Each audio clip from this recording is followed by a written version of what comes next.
dalam harapan seseorang berharap harapannya tadi itu terwujud dengan segala usaha yang dia lakukan, karena harapan inilah yang memotivasi seseorang untuk mau melakukan sesuatu yang mungkin sebelumnya malas-malasan aja. Karena dia punya harapan, akhirnya dia terdorong untuk beraktivitas, akhirnya dia terdorong untuk berusaha, akhirnya dia terdorong untuk berdoa.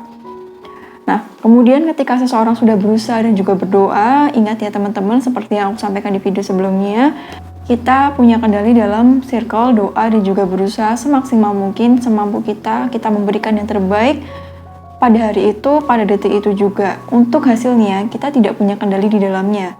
Kembali mengingatkan untuk kamu dan juga aku, ketika kita sudah berusaha semaksimal mungkin, dan kebetulan harapan-harapan yang kita berharap tadi tidak terwujud dan tidak sesuai dengan realitanya, kecewa. Apakah wajar kalau saya kecewa? Apakah wajar kalau saya sedih?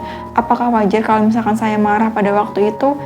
Emosi-emosi yang muncul ketika beberapa harapan yang diinginkan dan dia berharap tadi tidak terwujud dalam realita, ketika merasa kecewa, ketika merasa sedih, ketika merasa marah, itu wajar sekali. Namun dalam hal ini bukan tergantung bagaimana perasaan kita pada saat itu hasilnya, tapi tergantung bagaimana perilaku kita ketika mengatasi perasaan yang kita rasakan tadi.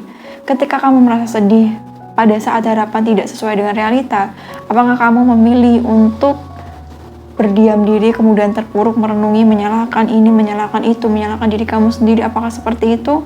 Jadi tergantung dari bagaimana kita bereaksi dan perilaku kita dalam menyikapi perasaan kita, bukan bagaimana perasaan kita pada saat itu.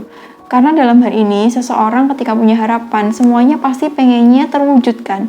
Mana ada orang yang berdoa, semoga harapan saya tidak terwujud. Mana ada orang yang berdoa seperti itu. Semuanya pengen harapannya terwujud, tapi dalam hal ini, Allah punya ketentuan tersendiri. Allah punya waktu sendiri, Allah punya pertimbangan sendiri yang kita tidak tahu itu apa. Di sini kita hanya mengetahui detik ini yang kita hadapi, tapi kita tidak tahu 1 detik ke depan itu nanti akan seperti apa. Apakah harapan saya ketika terwujud ini akan memberikan dampak baik kepada saya ketika ini terwujud, atau lebih baik tidak terwujud, karena Allah punya pertimbangan lagi. Allah tahu kalau misalkan ini terwujud, ini akan berbahaya buat diri saya. Dan ketika kamu merasa sedih, merasa marah, merasa kecewa pada saat harapan kamu tidak terwujud pada saat itu, kamu menangis, itu nggak apa-apa. Nggak apa-apa. Nggak ada yang melarang seseorang menangis atau sedih ketika harapannya tidak sesuai dengan kenyataan. Tidak ada yang melarang seperti itu. Tapi catatannya tadi, apa yang kamu lakukan ketika kamu sedih dan juga kecewa dan juga marah terhadap harapan kamu tadi? Dan berapa lama kamu akan memberi waktu kepada diri kamu untuk mengatasi rasa-rasa ini? Butuh berapa lama sedihnya? Butuh berapa lama marahnya? Butuh berapa lama rasa kecewanya? Karena kembali lagi, hidup ini terus berjalan dan waktu kamu sangat berharga. Tetaplah berusaha, tetaplah berjalan sekalipun hati kamu sedang berantakan pada saat itu. Teruslah berdoa dan meminta dan memohon kepada Allah untuk menyembuhkan luka hati kamu yang mungkin saja sekarang masih menganga dan terbuka. Jadi untuk kamu dan juga aku yang sekarang sedang memperjuangkan sesuatu atas harapan-harapan yang kamu miliki untuk masa depan ataupun dalam jangka waktu pendek ini, dan ketika di dalam perjalanan, harapan-harapan kamu ini ternyata kok tidak sesuai dengan realita, kok belum sesuai dengan realita ya. Kamu sedih, kamu pengen nangis, nggak apa-apa, kamu boleh nangis, kamu boleh sedih. Namun, ketika kamu menangis, ketika kamu sedih, apa yang kamu lakukan pada saat itu? Itu sangat menentukan untuk langkah selanjutnya. Jadi tidak peduli seberapa berantakan hati kamu, bersabarlah dengan cara berusaha untuk mengatasinya. Dengan mencari bantuan mungkin saja ketika kamu merasa tidak sanggup menghadapinya sendiri.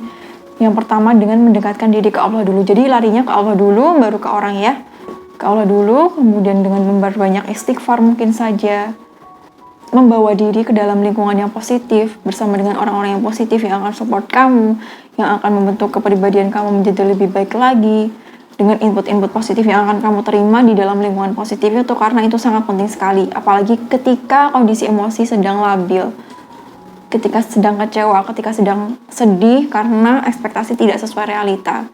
Lingkungan sangat penting sekali karena ketika dalam kondisi ini seseorang masuk ke lingkungan yang negatif, apapun yang dikatakan dari input apapun yang dikatakan dari lingkungan yang negatif tadi itu bisa mempengaruhi dia.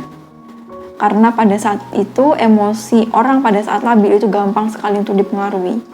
Makanya hati-hati dalam memilih lingkungan, apalagi dalam kondisi tadi ya. Karena dalam hal ini kembali lagi mengingatkan kita punya kendali dalam hal berusaha dan juga berdoa. Jadi berusaha terus, berdoa terus, karena Allah yang tahu apa yang terbaik untuk diri kita. Apa yang menurut kita baik, harapan kita menurut kita baik pada saat ini untuk diri kita. Tapi kita tidak tahu apa yang menurut kita baik belum tentu baik menurut kita, karena Allah yang lebih tahu segalanya. Kita di sini tidak tahu apa-apa. Kita hanya menduga dan juga berprasangka baik ya. Kita hanya bisa berprasangka baik dan juga mengusahakan memberikan yang terbaik. Give all the best you can give today. Berikan yang terbaik, terbaik apapun yang kamu punya untuk hari ini, untuk memperjuangkan itu selama dalam hal yang positif tentunya. Kemudian dengan terus berdoa dan berdoa dan berdoa, karena Allah yang tahu segalanya. Dan berharapnya sama Allah ya, karena Allah tidak akan membuat hambanya kecewa. Seperti yang sudah sering aku sampaikan, berharap kepada makhluk itu sama dengan tutorial untuk menderita. Sedangkan kamu pengennya bahagia kan? Maka dari itu, yuk kita belajar untuk berharap kepada Allah Subhanahu wa Ta'ala aja. Karena Allah tidak akan mengecewakan hambanya, tidak akan pernah. Seperti yang disampaikan di surat Al-Luqman ayat 22 yang artinya, dan barang siapa yang berserah diri kepada Allah, sedang dia orang yang berbuat kebaikan, maka sesungguhnya dia telah berpegang kepada buhul atau tali yang kokoh. Hanya kepada Allah kesudahan segala urusan. Sebagaimana surat Al-Luqman ayat 22, kamu bisa buka sendiri, itu disampaikan seperti itu.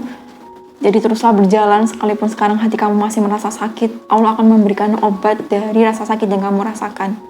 Percayalah, karena sedang kita berharap kepada Allah, kemudian berserah diri kepadanya dengan tetap berusaha ya tentunya, dan dalam hal ini dalam hal kebaikan kita sedang berharap, kita sedang berpegang kepada buhul atau tali yang kokoh. Dan Allah itu sudah menjamin, jadi kamu percaya sama Allah ya. Allah gak akan pernah bikin kamu kecewa kok. Allah pasti bantu kok. Pasti. Coba buktikan sendiri. Begitu ya. Semoga video ini bermanfaat. Semangat dan teruslah berjuang, karena Allah pasti bantu. Segala hal kebaikan yang sedang kamu perjuangkan, Allah itu pasti lihat, Allah itu pasti tahu. Jadi semangat untuk kamu yang sekarang mungkin harapannya belum sesuai dengan kenyataan yang ada. Teruslah berjalan, teruslah berusaha dengan terus melakukan perbaikan-perbaikan. Nobody's perfect. Dalam kehidupan ini kita terus belajar dan memperbaiki diri, asal kita berusaha untuk tidak mengulangi kesalahan yang sebelumnya. Jadi seperti itu, sampai jumpa di next video bersama aku Devi Puspita. Wassalamualaikum warahmatullahi wabarakatuh. Silakan tulis harapan-harapan baik kamu di kolom komentar, nanti kita aminin bareng-bareng. Gimana? Setuju ya? Yuk, tulis di kolom komentar sekarang.